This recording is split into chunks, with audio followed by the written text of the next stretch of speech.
বেগুনের এই ভর্তা রেসিপিটা একবার করে দেখো, গরম ভাতে জাস্ট সেই লাগবে।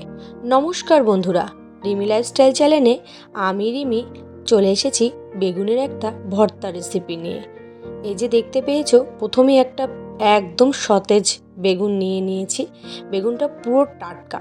একটু ভয়ে ছিলাম যে ভিতরে পোকা হয় নাকি, তা দেখলাম না, বেগুনটা বেশ ভালো আর বলতে পারো কচি। তাই প্রথমে গোল গোল করে কেটে নিচ্ছি, অর্থাৎ অনেকেই বেগুন ভাজার জন্য যে পিসটা করে সেটা করে নিচ্ছি। একটু পাতলা করেই করছি যাতে করে বেশ ভাজাটা ভালো হয়। দেখো পুরো একদম চাকচাক করে কেটে নিয়েছি, গরুর চাকার মতন কত সুন্দর গোল হয়েছে। যাই হোক, এবার একটু নুন হলুদটা দিয়ে মাখিয়ে রাখলে না তেলটা কম টানে, তাই একটু নুন আর হলুদ দিয়ে ভালো করে মাখিয়ে রাখছি। আর পারলে না অল্প একটু চিনি দিয়ে রাখবে, দেখবে একেবারে তেল টানবে না। যাই হোক, এই যে আমি কিন্তু নুন আর হলুদ দিয়েই মাখিয়ে রাখলাম, যেহেতু হাতের কাছে চিনিটা নেই তাই নুন হলুদ দিয়েই সুন্দর করে মাখিয়ে নিচ্ছি। ভালো করে মাখাচ্ছে যাতে দুপাশে একটু হলুদটা ভালোভাবে লাগে, যেহেতু হচ্ছে গিয়ে ভাজলে না দেখতে ভালো লাগে। আর ভাজলে একটু বেগুনটা যদি লাল লালই না হয় তাহলে কিন্তু ভালো লাগে কি। যাই হোক, বেগুনটা মেখে রেখেছি, এবার কড়াটা বসিয়ে দিয়েছি।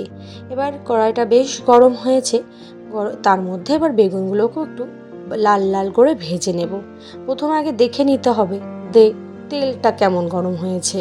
ওই এমনি তেলে দিয়ে দিলে কিন্তু তেল টেনে নেবে বেগুনে। বেগুন ভাজতে গেলে কিন্তু বেশ তেলের প্রয়োজন হয়, তাই এই বুদ্ধিটা একটু কাজে লাগাবে যে বেগুন কাটার আগে একটুখানি চিনি দিয়ে রাখলে না বেগুনের তেলটা খুব কম টানে। আমার বড় যা কিন্তু কি করে জানো, বেগুন ভাজার বসানোর আগে একটুখানি কেটে রাখে এবং তারপরে কিন্তু একটু জল দিয়ে দেয়, তাহলে তেল কিন্তু বেশ কম লাগে। যাই হোক, এই কথাগুলো কেন বলছি, আমি কিন্তু জল দিইনি, যেহেতু ভিডিওটা শুধু এই রেসিপির করব বলে, তাই তোমাদের সাথে এইভাবেই শেয়ার করলাম ডাইরেক্ট তেলে বসিয়ে। আর এদিকে দেখো কি কি নিয়েছি, একটু রসুন নিয়েছি, ধনে পাতা ছিল সেটা নিয়েছি, আর একটু শুকনো লঙ্কা আর পেঁয়াজ তো দেখতেই পাচ্ছ বাটিতে ভালো করে কুচি কুচি করে কেটে নিয়েছি। ওদিকে তোমাদের সাথে কথা বলতে বলতে বেগুনটা ভালো করে লাল লাল করে এক পাশ ভাজা হয়ে গেছে। এবার ভালো করে উল্টে দিই, কারণ হচ্ছে গিয়ে বেগুনের দুপাশটা তো ভালোভাবে হতে হবে, তাই না। আর আমি যেহেতু রেসিপির ভিডিও করি না, সেইভাবে আমার কিন্তু গিয়ে দেখানোর সেভাবে স্ট্যান্ডও নেই। যতটা পারছি আমার হাতেই কিন্তু নিয়ে করছি। যাই হোক, যদি তোমাদের একটু অসুবিধা হয় তোমরা একটু অ্যাডজাস্ট করে নিও। দেখো, যাই হোক, বেগুনটা প্রায় এক পাশ সুন্দর বেশ লাল হয়েছে, বেশ ভালোই লাগছে, কিন্তু বেশ ভালোই লাগছে। এই বেগুন ভাজা দিয়েও কিন্তু শীতকালে বেশ গরম ভাতে খেলে বেশ ভালো লাগবে। এদিকে বেগুন ভাজা রেসিপি করব আর গরম ভাতটা রান্না বসাবো না তা হয়, খাবো তো এটা গরম ভাতের সাথেই, তাই ওদিকে ভাতটাও প্রায় ফুটে উঠেছে। আর এদিকে বেগুন ভাজা দুপাশ হয়ে গেছে, দুপাশে এরকম লাল লাল করে ভালো করে ভেজে নিয়েছি। বেশ সুন্দর করে এটা যদি ভেজে নেওয়া যায় তাহলে কিন্তু জিনিসটা বেশ ভালো হবে। আর বেগুন পোড়া কিন্তু খেতে ভালো লাগে, কিন্তু বেগুন পোড়া না একটুক্ষণ বেশিক্ষণ রেখে দিলে না দেখবে কেমন একটা হয়ে যায়, সেদ্ধ সেদ্ধ লাগে। কিন্তু এইভাবে ভেজে যদি বেগুনটা মাখা হয় তাহলে কিন্তু দেখতেও ভালো লাগে আর খেতেও বেশ ভালো লাগে। আর বেশিক্ষণ থাকলে তেমন একটা নষ্ট হয়ে যায় না, দেখতে ভালো লাগে। যাই হোক, এবার কথায় বেশি না বাড়িয়ে বসিয়ে দিলাম পেঁয়াজটা ভাজা। পেঁয়াজটা একটু ঝিরিঝিরি কেটেছি আর একটু বড় বড় কেটেছি, যাতে করে পেঁয়াজ ভাজলে এটা একেবারে যেন হারিয়ে না যায়। দেখো পুরো ঝিরিঝিরি করে পেঁয়াজটাকে কেটেছি, এবার পুরো লাল লাল করে পেঁয়াজটাকে ভেজে নিয়েছি। শীতকালে কিন্তু এই সব খাবার খেতে খুব ভালো লাগে। শীতকালে একটু গরম ভাতের সাথে আলু সিদ্ধ, একটুখানি বেগুনের ভর্তা, বেশ টমেটো পোড়া, এইসব যদি সকালবেলাটা দেওয়া যায় না তাহলে কিন্তু আমাদের ঘরে অন্তত অবজেকশন হয় না, বেশ ভালো লাগে, পেটটা ভরে না ভাত খাওয়া যায়।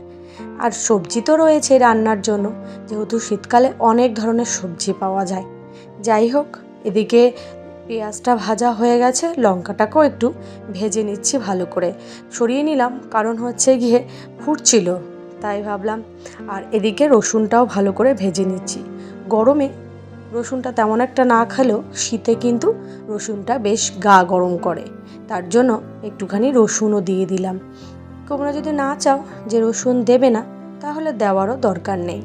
যে দেখো এদিকে মোটামুটি সব ভাজা কমপ্লিট, বেগুন ভাজা হয়ে গেছে, রসুনটাও ভাজা হয়ে গেছে, আর ওইদিকে লঙ্কা তো আগেই ভেজে নিয়েছি। মোটামুটি এবার ভাজা কমপ্লিট, এবার সুন্দর করে মেখে নেব। যাই হোক, এবার চলো মেখে নিই। বেশ সুন্দর করে ভালো করে মাখতে হবে, তাই প্রথমে একটু লবণ নিয়ে নিয়েছি। যেহেতু বেগুন ভাজা লবণ দিয়েছি, তাই অল্প একটু লবণটাই নেওয়া ভালো, বেশি লবণ পোড়া হয়ে গেলে খেতে ভালো লাগবে না। আর ওই লবণের মধ্যে লঙ্কাটাকে গুলে নিচ্ছি, কিন্তু আমি একটু ভুল করে ফেলেছি যে লঙ্কাটাকে না বেগুনের উপর রাখা উচিত হয়নি, তাই জন্য একটু নেতিয়ে গেছে। তোমরা একেবারে যখনই মাখবে সেই মুহূর্তে লঙ্কাটাকে করবে, তাহলে বেশ ভালো মিশবে। যাই হোক, আমার তো হয়েই গেছে। এবার হচ্ছে গিয়ে লঙ্কাটাকে ভালো করে মিশিয়ে নিই। তার মধ্যে এবার রসুনগুলোকে ভালো করে, যেহেতু ভাজা রসুন, তার জন্য আস্তে আস্তে ইসে করে নিচ্ছি, বেশ গুলেই যাচ্ছে। দেখো, যাই হোক, এইটা দেখে যেন আমার এখন কি বলবো বন্ধুরা, কি যে মানে জিভে জল চলে আসছে। এই মাখা ঠাকাগুলো দিয়ে ভাত খেতে না আমার আগা গোড়ায় খুব ভালো লাগে। মাখা আর কোনো কিছু বাটা এ দিয়ে ভাত খেতে পেট মানে সত্যি কথা, পেটটা ভরে ভাত খাওয়া যায়, মাংস ফেল করে দেওয়া যায়।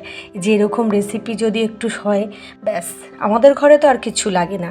জানি না তোমাদের কেমন লাগবে। যাই হোক, কথা বলতে বলতে দেখো প্রায় মাখা হয়েই গেছে। সমস্ত কিছু সুন্দর করে দিয়ে হাত দিয়েই মাখছি। আমি হাত দিয়ে মাখাটাকে বেশি কমফোর্টেবল মনে করি। অনেকে আছে অনেক কিছু দিয়ে মাখে, তা যাই হোক আমি হাত দিয়ে মাখলাম। দেখো, তোমরা তোমাদের মতন জিনিস ব্যবহার করো, মাখতে পারবে। হাত দিয়ে মাখলে কি হয়, মাখানোটা না বেশ ভালো হয়। আমার এই মাখাটা তো চলছে। যারা নতুন আজকের এই চ্যানেলে ভিজিট করেছো, ভিডিওর কোনো কথা কোনো অংশ যদি তোমাদের ভালো লাগে, তাহলে অবশ্যই সাবস্ক্রাইব করে পাশে থেকো। আর পুরনো বন্ধুদের জন্য রইল আমার তরফ থেকে অনেক অনেক ভালোবাসা। তোমাদের ভালোবাসায় আজকে আমি যতটা সফলতা অর্জন করেছি, আমি যেন আগামী দিনেও এগিয়ে যেতে পারি। যাই হোক বন্ধুরা, প্রায় মাখা কমপ্লিট। এবার ধনে পাতাটাকে না উপর থেকে দিয়ে দিয়েছি। আর একটু পারলে তোমরা ধনে পাতাটাকে ঝিরিঝিরি করে নিতে পারো। আমি কিন্তু একটু বড় বড়ই রেখেছি, যেহেতু আমার না কাঁচা ধনে পাতা খেতে খুব ভালো লাগে। যাই হোক, মাখা প্রায় কমপ্লিট, ভাতও এদিকে রেডি। এবার নাও ভাত দিয়ে মেখে খেয়ে নিই। বন্ধুরা, বেশ ভালো লেগেছে আমার, কিন্তু তোমরা একবার বাড়িতে ট্রাই করে দেখতে পারো। আর এর জন্য তো আর বেশি কিছু জিনিস কিনতে হয় না, যা দিয়েছি সবই ঘরে থাকা জিনিস। আশা করি তোমাদের ভিডিওটা ভালো লাগবে।